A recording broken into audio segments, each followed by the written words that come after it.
Today we're on campus to celebrate and acknowledge National Black Business Month. And personally, I'm feeling really good about being here. I'm actually nervous being on the Tuskegee campus because the few times I've been down, I get excited because of all of the history, seeing the Booker T. Washington statue, seeing the Chappie James Memorial on the plane, and just a number of things. So it just kind of does something to me because, all of this great Black history that we have here that more people need to come down and visit and come down and really check it out. So, really, I got even more excited when we drove up and we saw the images of the stamps of people that are connected to Tuskegee. And I was telling Dean Bell, I said, I think Tuskegee has more stamps than any other institution, because I was sitting there trying to think, and the only other couple of institutions I could think of, they had maybe 2 people, but Tuskegee actually has 5. So that's awesome. That's really awesome. So I'm also happy to be here because Tuskegee really is hallowed ground. You come here and it's awesome to see what some of the greatest entrepreneurs and innovators have done that have ever lived in America. And one such we want to highlight today is Robert R. Taylor, who is the namesake of the School of Architecture and Construction Science and Management. People talk about him being the first person first Black person to attend MIT, which, that's cool. But what's really awesome is he's the first Black registered architect in America. So that's awesome. He's the first, and nobody can ever top that. But I would be remiss if I didn't mention Booker T. Washington, because in the 1900, he spearheaded the creation of the National Negro Business League. And the National Negro Business League was founded basically to encourage Black enterprise, the development of Black businesses. And it was founded on principles of the business having high character, developing racial respect, and we talk about that even now in terms of doing business with each other, doing business with Black businesses. It was also founded to develop economic stability in the Black community, and last, was founded to lay the economic groundwork for future generations. So today we run around talking about wealth generation and wealth creation, and all of this was laid out in the 1900s. So it's fair to say that were it not for Booker T. Washington, we wouldn't have such entities as the Black Chambers. And there's literally hundreds of Black Chambers around the United States. So I want to give him a clap because he made that happen. He made that happen. And so we would not be here. So all of those concepts, the Black Chambers are practicing them today. And the Black Chambers are all about Black business development and lifting up the community from an economic standpoint. Now, we're going to focus on National Black Business Month, and we're very happy to have one of my good friends who is actually the co-founder of National Black Business Month, Mr. John Templeton from San Francisco. Hold your hand up, John. I want to thank you for hosting me and for giving me far more than I'm going to share with you. But like Booker T. Washington charged the students, I do pledge to take what I gain here and share it around the country. So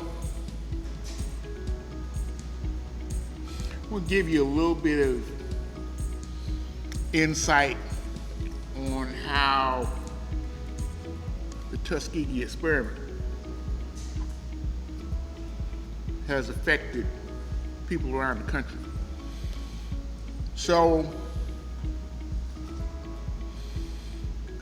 I'm a subject matter expert on African Americans in the West. I did the section in the Oxford Encyclopedia of African American History on African Americans in the West. And I'm doing the 6,000 site California African American Freedom Trail. So I wrote the context statement on African American history in San Francisco.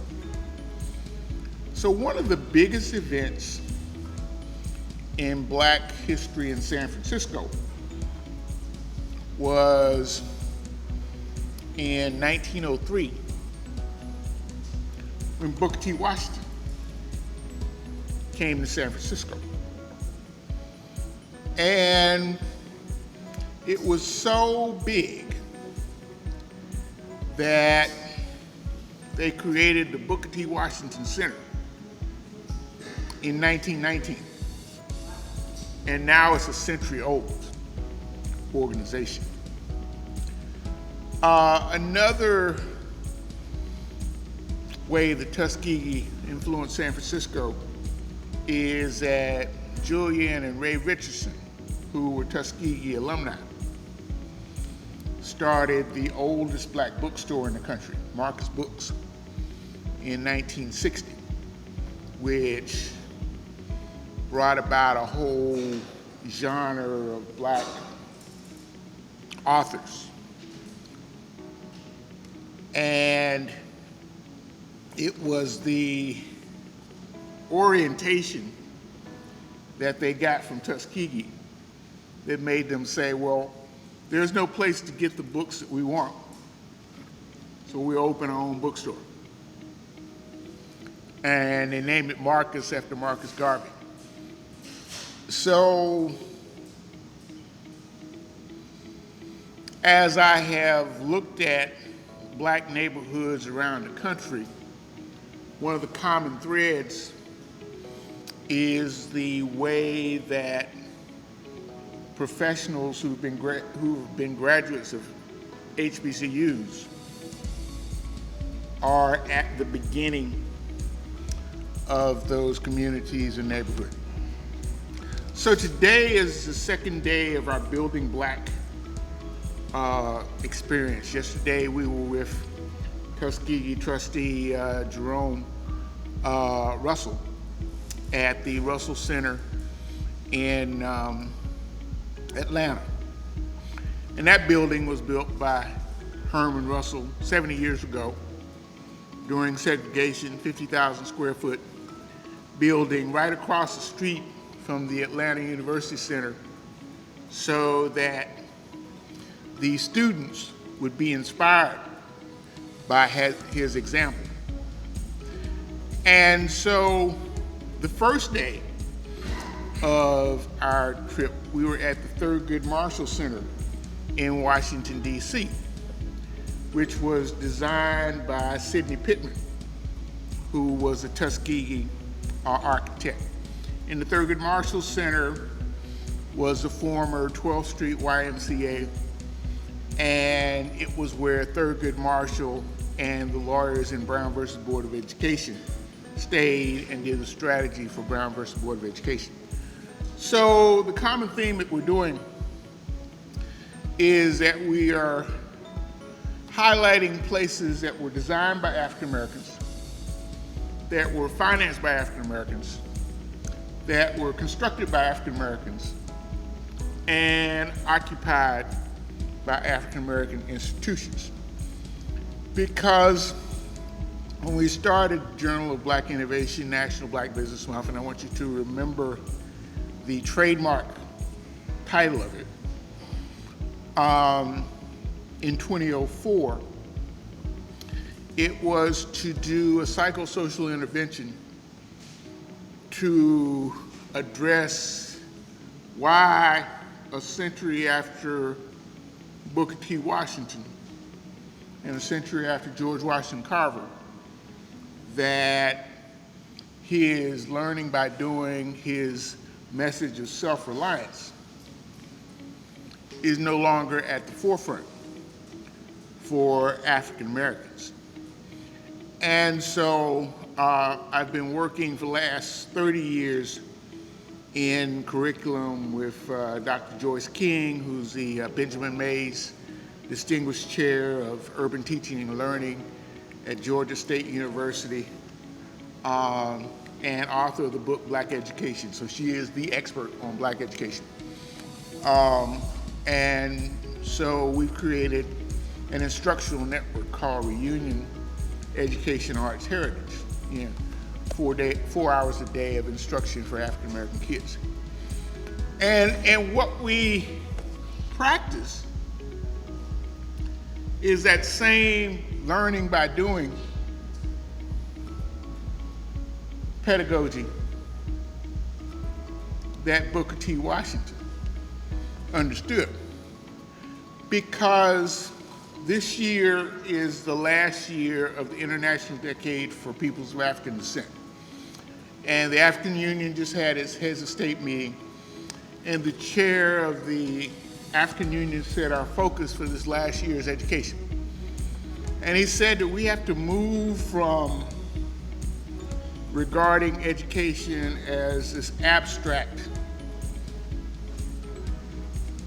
exercise in euphemisms and begin to value practical knowledge that actually achieves things. And so that is sort of the heart of the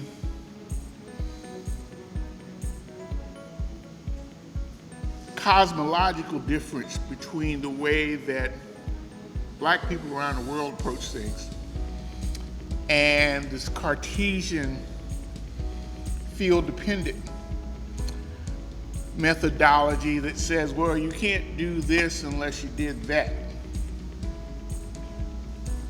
So I just had the greatest Black History tour in history from Professor Danials. And I give tours. I've been giving tours the last 30 years. So when I say it's the greatest Black History tour in history, I know what I'm talking about. So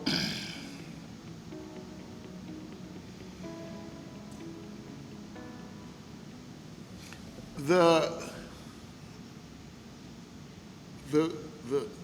visual understanding of knowing that every brick in this campus was made by a student. And every building was constructed with bricks that were made by the students. And that these young people were able to come out of a place where they weren't just guests, they weren't just passing through, they weren't legacy students. They studied in halls that they built. So as they fanned around the country, they took that same, I can do this spirit to every place that they landed. And you will see the evidence of it around the country. And I encourage you to, as proud as you are of being at Tuskegee, I encourage you to look at what the alumni did and look at all the places that they have impacted. And you'll be even more proud of the impact and the legacy of it. So the whole objective of these 2 days of Building Black is to get us back to that mindset that if we need something, we need to build it.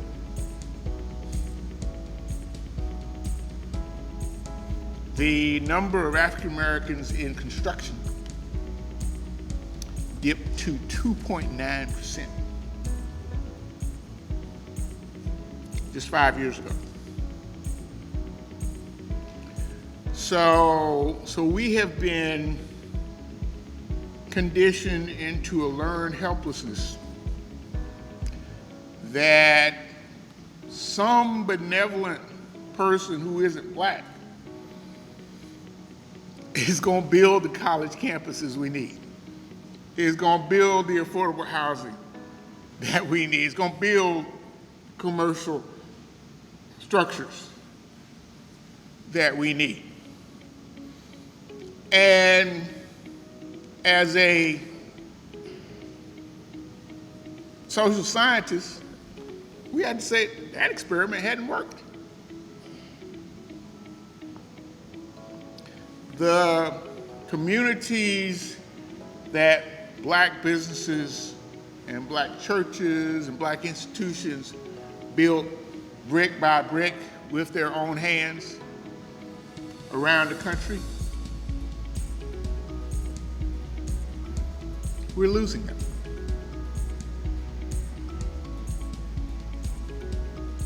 So yesterday we talked about planning for prosperity and the new movement that we sort of started at AIA in June about how do we create prosperous, healthy black communities? Because no planning department in the country knows how to do it. Tuskegee knows how to do it. Morgan State knows how to do it. But those insights have not come to the fore. And now with the availability of unprecedented infrastructure spending, the Justice 40, now is our opportunity to go back to our original founding values, the things that have brought us this far. And so I was so happy to learn even more detail about Tuskegee and Robert R. Taylor and all these great architects and what they have achieved, and how this fits in with 31 Ways, 31 Days of the 20th Annual Journal of Black Innovation National Black Business Month, is that we're looking at the fact that African Americans make $1.3 trillion a year, which is 200 billion more than Saudi Arabia's GDP, 300 billion more than Switzerland. So we could have bought the PGA.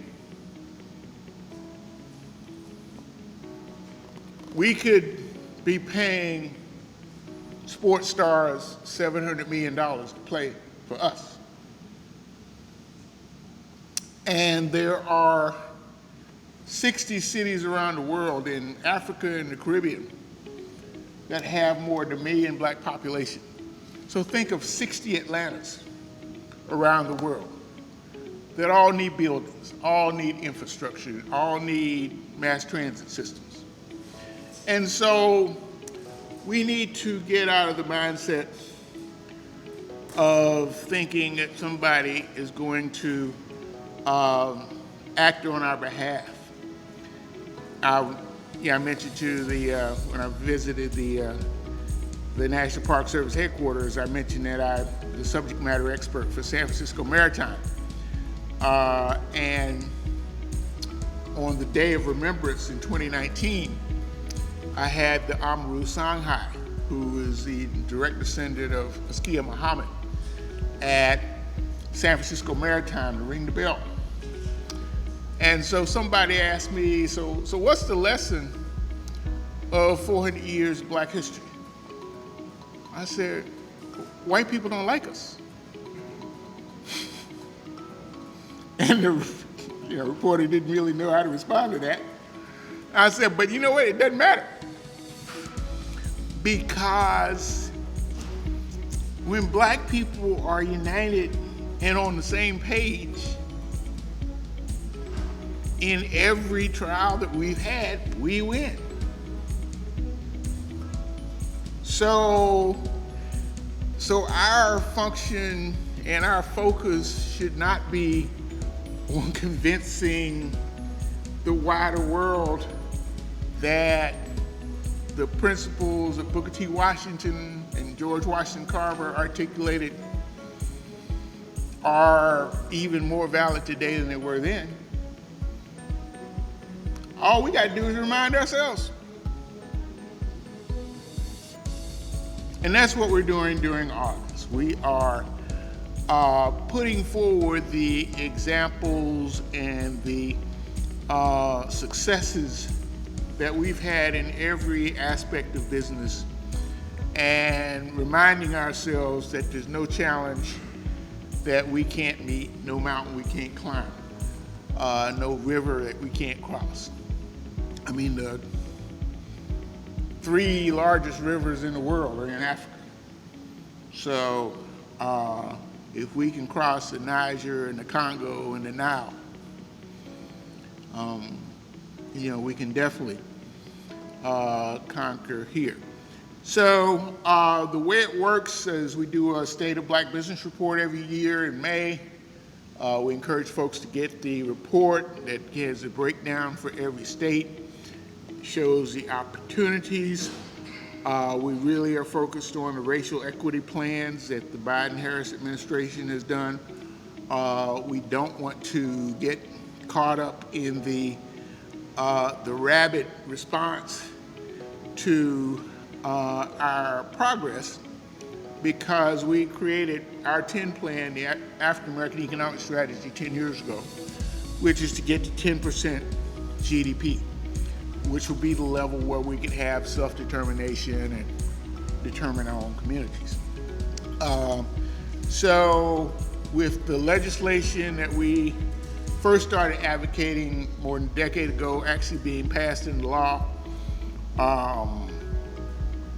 if we can hold on to the gains that we already have by the 250th anniversary of America in 2026, we can actually get to that promised land that Martin Luther King prophesied on his last night. So, so we have the example of Tuskegee. We don't have to come up with any new ideas. If folks could come out of slavery for 247 years and get 3 constitutional amendments in 5 years, then we can't improve on that. So one of the things that we want people to do this Sunday and every Sunday during August is we've created a pledge of allegiance to the heroes of July 30th, 1866. And we'll share it with the faculty here, and they can pass it along. Because July 30th, 1866 was the day of the New Orleans massacre. 200 former veterans in the Union Army were killed because they were participating in the Louisiana Constitutional Convention. And because of that and the Memphis massacre on May 1st, we got the 14th Amendment. And the 14th Amendment is the greatest political victory of African Americans. It guarantees a covenant between the United States and the descendants of those who saved the nation. And so we want folks to read that pledge, to understand what we have achieved, and to make sure that we don't lose the victories that we've already won. So with that, I'm gonna sit down and listen more to Dr. Daniels. And it's, so I'm Dr. Kwesi Danials. As has been noted, I'm the current department head of Tuskegee Department of Architecture, and I am a 2002 graduate of Tuskegee. Nowadays you say that, yes. Nowadays you say that you really date yourself, I tell my students that, and they're looking at me like, I wasn't even born. I'm like, I didn't ask you for that though. I didn't ask you for that, And with us today is actually one of my classmates, Mr. Charles Jordan. So, and what I want to point out, the reason before he came on, when he first got here, you may not have noticed he's in a wheelchair. It's kind of hard to miss, right? He was the person who made sure that we understood the importance of his experience. When we talk about African American architects, if we're not willing to stand up and speak about who we are and make sure the world knows who we are, then we can't be mad when they don't know our experience. He gave me a comment, and he taught me something today. I told him, man, don't keep teaching me things, right? Because he felt some kind of way. There's a ramp in front of Wilcox A that wasn't there until he came. And he came back and said, I'm happy to see that ramp is here. You know why I like that ramp? Because when I go up it, I can meet whoever I'm with. We can meet at the front and walk in together. We normally don't think about that as architects. We're like, hey, you got a ramp. Well, folks are like, well, hey, black folks, we talked about you. No, you did something. You got your history month. But if we don't make sure that people understand the significance of our impact, then we can't be mad when they don't do anything about it. We can't be mad if it gets erased. I'm sorry, we can't be mad when they say that you were in slavery and it taught you some good skills. If we don't speak up and tell the truth about who we are, nobody will. So I'm going to speed through a presentation. The reason I'm going to speed through is because y'all can see how many slides I have, and I don't want y'all to get dismayed by how many numbers you see there. I am a college professor, so we know how to extend an hour to 5, right? So this technology is still taking its time. So I'm going to let the slide catch up with me. So what I'm going to talk to you about is the fact that Tuskegee, a couple of did you knows. Like, did you know that the Tuskegee University Department of Architecture is the 11th oldest program of architecture in North America? Oh yeah. Did you know that we are the 7th oldest architecture program in the country? And we are the oldest of all the HBCUs. But we're the only one that we can say that our students utilized our curriculum to build the campus. Yeah.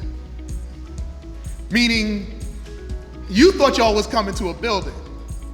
You thought when you got here and they gave you like this address, you was looking for the address and you was like, when does it start? But when you come on Tuskegee campus as a student, your curriculum starts the minute you see your first building. Because black education was not a thing when Dr. Washington was doing it. It's like me saying that we can go to the sun. Or back when JFK was around, we can go to the moon. It's something that's not even possible. So people will invest in a big idea. A lot of people invested in a big idea that was Tuskegee. And when it got here, they wanted to see this thing you said was possible, that black people could teach black people, right? Because we couldn't be educated, right? But if we could be educated, white people had to educate us. We can't educate ourselves. That was the belief. So when they got here, as Washington would tour them around, they thought they was going to some buildings to have a meeting, and he would just say, oh, you want to know how we do what we do and how smart are our students? Well, you know that building you talked about? Like, wow, this is a really nice building. You thought somebody else paid for it. We paid for it with our blood, sweat, and tears. We made the bricks, and we turned those bricks into buildings. So when you look at our buildings, they are a curriculum. They're not just a building. And so the building that you see on the screen, this is how we got started. And I love this particular image, and you're gonna have to please excuse the slides on the side because my full screen doesn't want to act right now. But this is how we got started. If we look around at our communities, many of our communities are in very, very dilapidated conditions, and that's probably a nice word to talk about the state of our communities. And the reality is that we have to keep it in the forefront that we didn't create that reality. Now, some may say, I know black folks are in the communities and they tear it up. We didn't create that reality. You know we didn't create that reality because I'm from Jersey, and I've been in Atlanta, and I studied in Chicago. I've been to San Francisco, and anytime you go to a black area, we all talking the same knowledge, right? All of a sudden the lights went out. They all happen to have the same stories, and none of them are the most positive. That means we all didn't assemble in a room like this to make a decision that this is how we were going to live. I know with the civil rights movement, we were doing some things. I'm gonna show you some examples of how I know we were doing some things because Tuskegee was at the forefront of it. We created many of the churches in Montgomery and Birmingham when people mass gathered in Selma. If you don't have a space to gather in mass, then that means you can't disseminate the knowledge to the people like we're doing right now.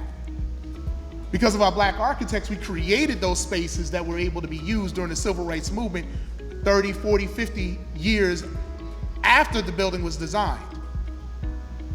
We were on a trajectory. We were moving up. We had so much wealth, we could have some massive churches. If you don't believe they was massive, go look at them again. We got like 5, and like Selma, man, they got like 5 black churches around the corner from each other. And they were all big. That means we had a lot of wealth. But that same wealth ain't moving like it was before. But we think that we can't get there. That image, that's what we started with here at Tuskegee. This building is like, that's on the, for those who know campus, that's over by Sage Hall, between Sage Hall and Rockefeller. That area was called the Burnt Place. That's where the original campus was. 3 dilapidated buildings. I don't know about you, but I know there's a lot of dilapidated buildings.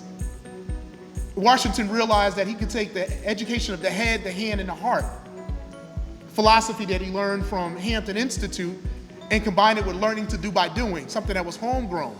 We realized that I can teach mathematics and I can teach agriculture because I got to feed you and I got to house you. And with math, we can figure out how to build the buildings.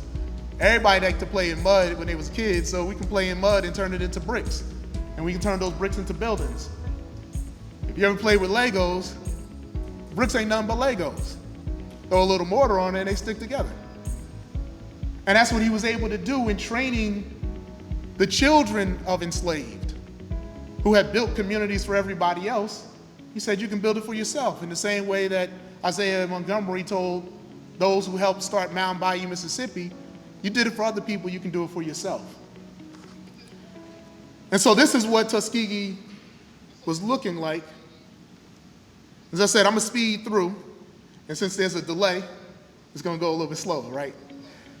His philosophy of learning to do by doing was, when you got on campus, you saw students building the buildings and working on the grounds. And one of the things I realized that we've been robbed of at Tuskegee is a sound. How many of y'all know the Tuskegee song? I ain't gonna put you on blast. But if you know the song, there's a verse in the song that says, he taught us to love the sound of the anvil and plow.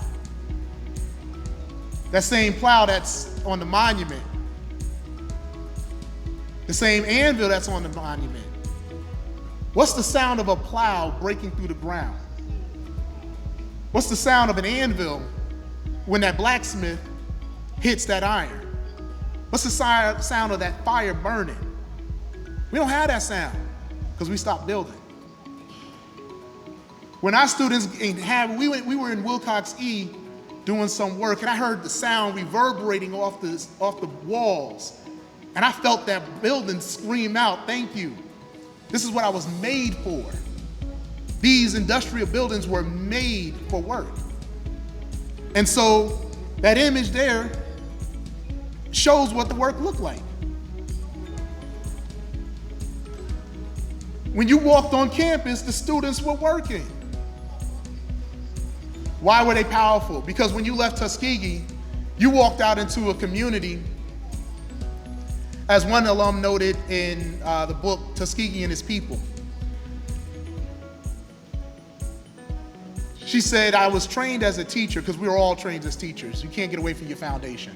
We started as Tuskegee Normal School for Colored Teachers. We're all teachers that leave Tuskegee. And so when they left Tuskegee, they went to a town to be a teacher, and they didn't have a schoolhouse. So she spent like 3 months running around trying to get money for a schoolhouse, and they couldn't get it, so she raised it herself. And then she turned that money into a schoolhouse, and then class started. We gave our children, we gave our students skills that they could go into communities and be transformative immediately because they had received something that people needed. I mentioned those bricks. This is an image of young men and women learning how to educate with the hand. All they used was a bunch of pieces of wood. Oh, it still works. I tried it last semester. I cut off some wood, have my students use it to build some things. I couldn't keep their hands off it. I said, man, I got something to do. They said, yeah, we want to build with this. See, that technology doing what technology does. We have the ability to get back to it. All we have to do is decide to get busy. All we have to do is realize that this is not history that I'm sharing with you. Because history is dead. History is in the past. You don't create history. We learn about history. But legacy gets passed on. Legacy is something that you can pour into. Legacy is something that you can touch onto and say, if this person did it, then so can I. If that's how they did it, then I can do it the same way they did it.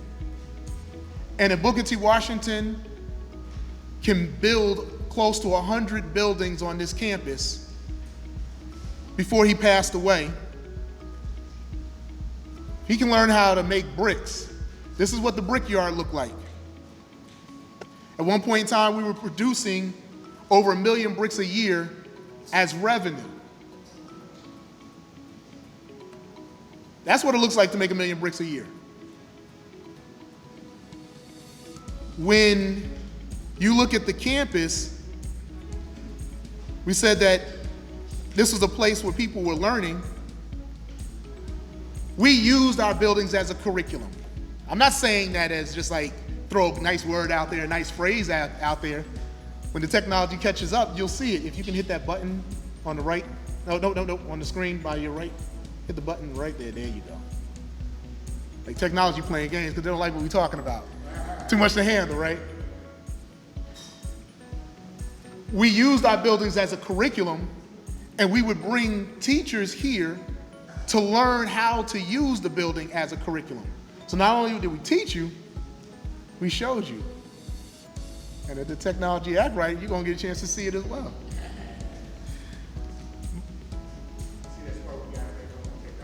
Exactly, exactly. I'll come back to it.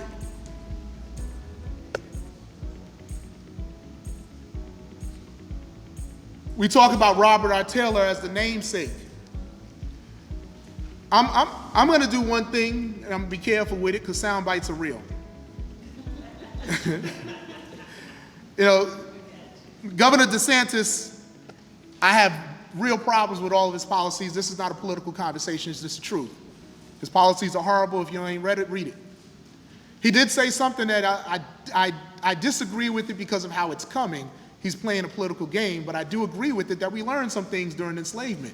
Booker T. Washington acknowledged it. If you don't believe it, just go and look at the monument. He states it. If we learn to combine brains and skill into the common occupations of life, then we will grow in proportion. I mean, he says that.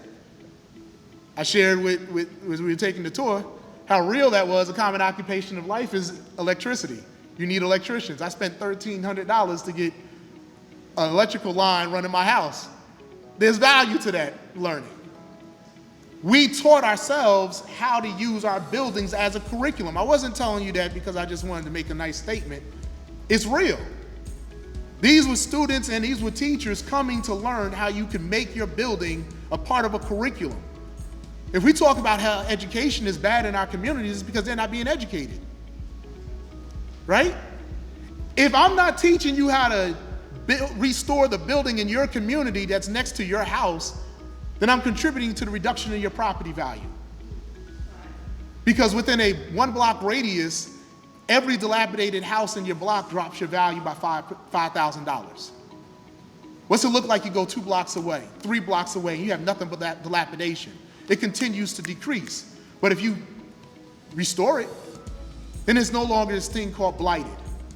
I'll get into why you don't want to use that term anymore either. Just don't use it no more. It can't be dilapidated if you fix it. If we talk about how there's a problem in construction, which is a major problem, that the labor force in construction is almost non-existent. That's not just black though, that's across the country. But those are real skills that you can teach kids. Develop the labor force. Teach them mathematics in the same way we did before. That's our legacy. That's not history, that's legacy, because I still do it today. I know it works. Over the time that Robert Artella was here at Tuskegee, he's credited with 48 buildings. This is the list of buildings. These aren't all at Tuskegee, because the beautiful thing about Taylor is that he did the work here, and because of what he learned, he was able to take it out into other communities around the country. Tuskegee built communities. We built the first one, called the Greenwood Village, right outside of here.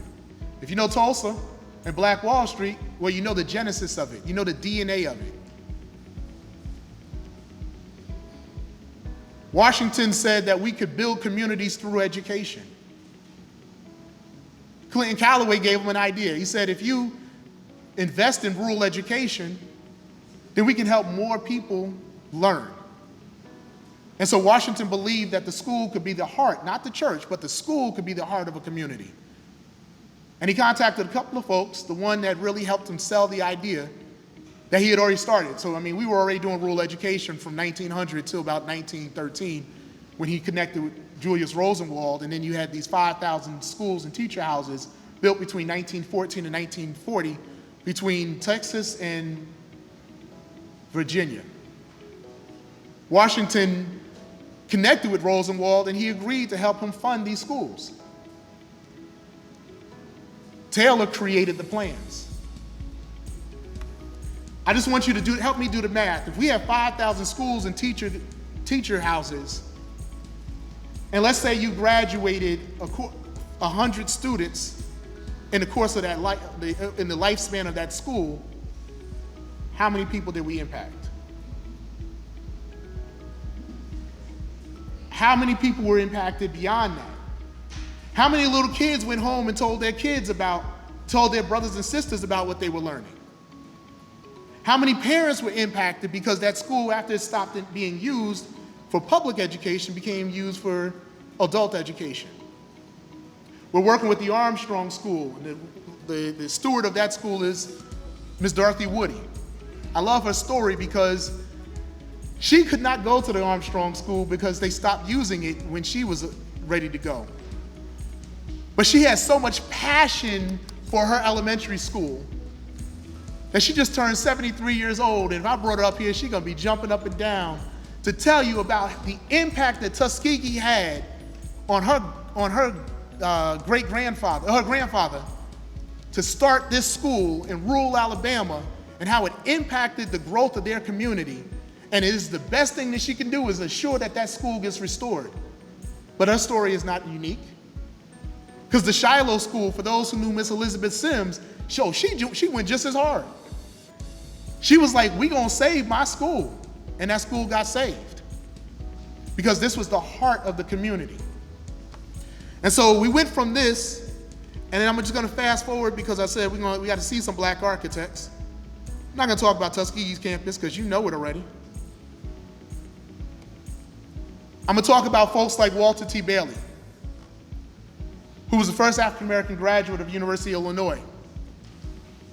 He created the White Hall here on campus. I'm gonna talk about people like Wallace Rayfield, who was the first African-American graduate of Pratt Institute. He was at Columbia University, and he was invited by Booker T. Washington down to Tuskegee, and he was responsible for creating Black Birmingham. If you know 16th Street Baptist Church, then you know Wallace Rayfield. Why did they call Birmingham Birmingham? Who from Birmingham in here? Why do they call it Birmingham?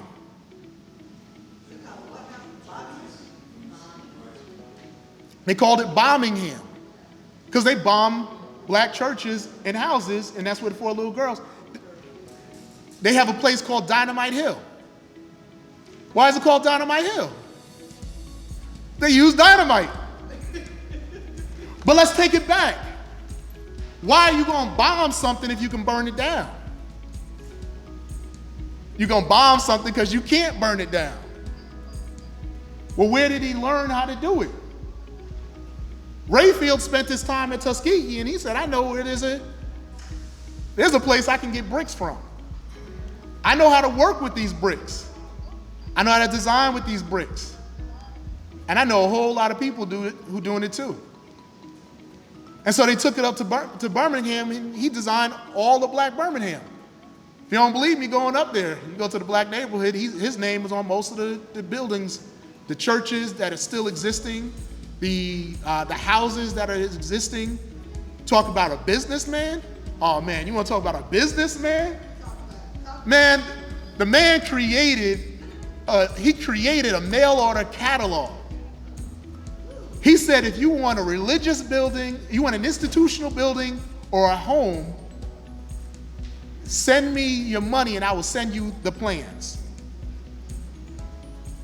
A black architect creating designs all over the country because you didn't know he was a black man.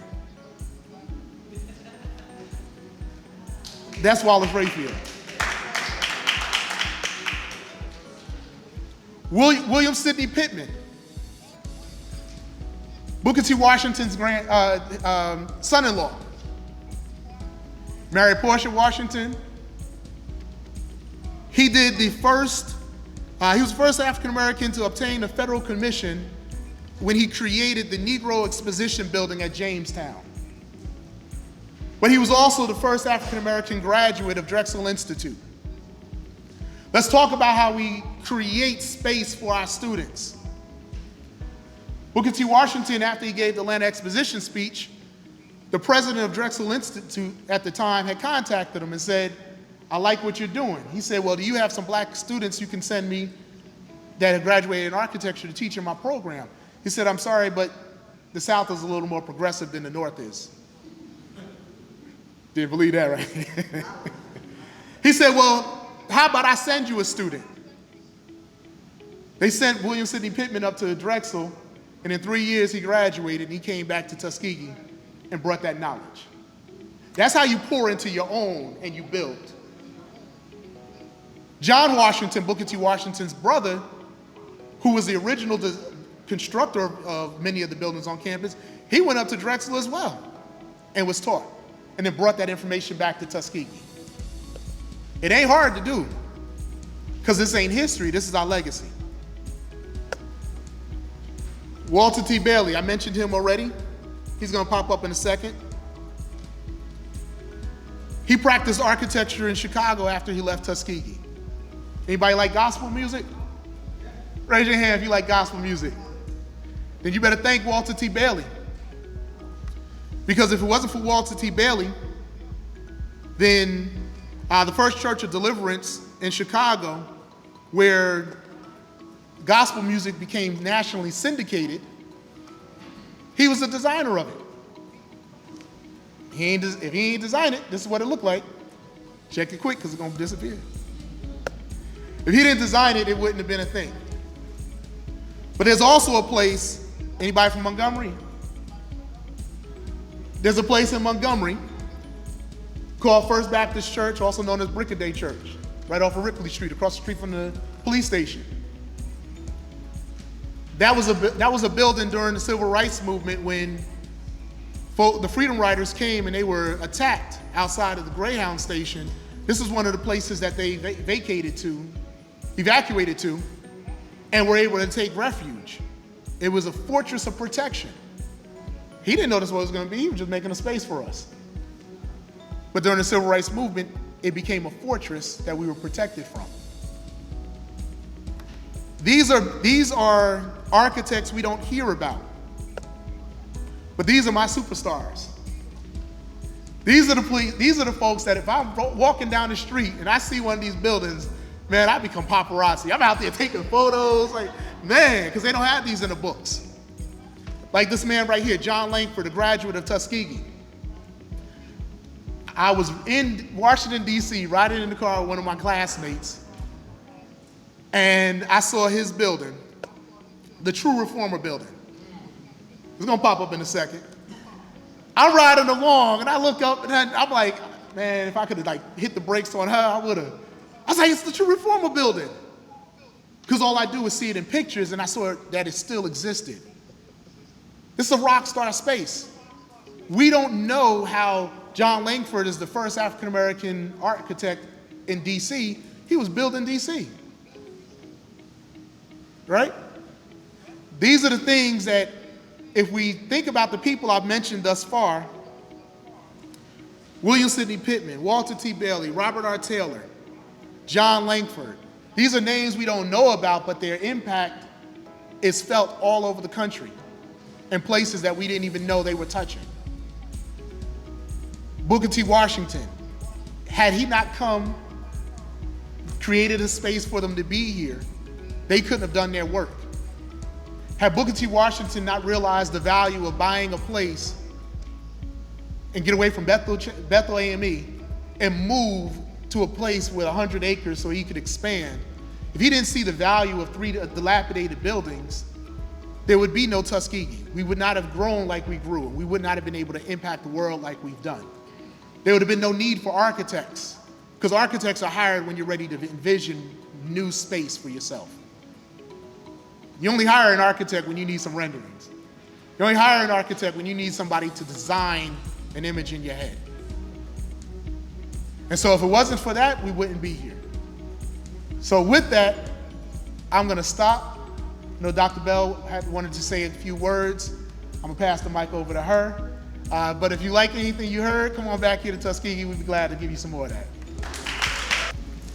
So we have 2 actual programs, and I'm trying to go through this really quickly, but I just want to let you all see the progression that we've made in the last 7 years.